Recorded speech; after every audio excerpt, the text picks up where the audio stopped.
Jake Paul reveals plan to bulk up to same size as Anthony Joshua before cutting down weight for Mike Tyson fight. YouTuber turned boxer revealed how his training camp will differ at heavyweight.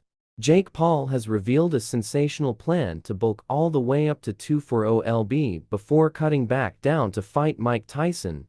The YouTuber turned boxer and heavyweight icon are to collide in a controversial clash on July 20th in Texas. Not only will it mark Netflix's first move into live boxing, but it will also be Paul's first fight at heavyweight. Shane Mosley, one of Paul's former trainers, revealed the American was weighing 230 lb 16 Street 4 lb, and Paul admitted he could even go as high as 240 lb 17 Street 1 lb, only to drop back down to 220 lb 15 Street 7 lb to retain his speed. He said on his podcast, "It's just like shocking to people that is how much I weigh. I think just because normally I'm fighting at 200 and walking around at 210. It's weird to me that I'm weighing to 30, but since this was noodling after my last fight, I'm just getting to eat as much as possible, and it turns out my body carries this way super well, and I'm only growing. I think I'll get up to 240 and probably cut down so I'm like way faster.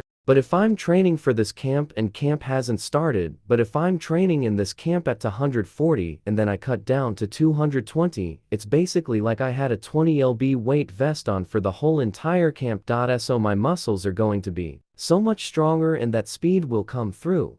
The lightest the Paul has weighed as a fighter is 183.6 lb 13 Street 1 lb, but his last two bouts have been at the 200 lb cruiserweight limit of 14th for lb. And his plan to weigh 240 lb would be 4 stone heavier than the 13th 1 lb he scaled before losing to Tommy Fury, 24, last year.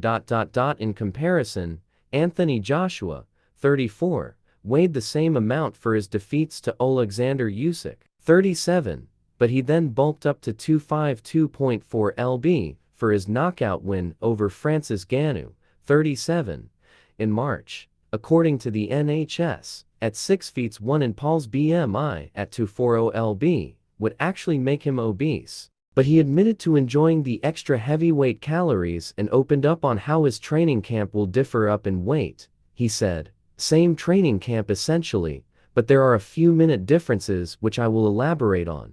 But it's always the same amount of hard work and dedication. But the differentiators will be me being able to eat, which I've already noticed is so much better for recovery."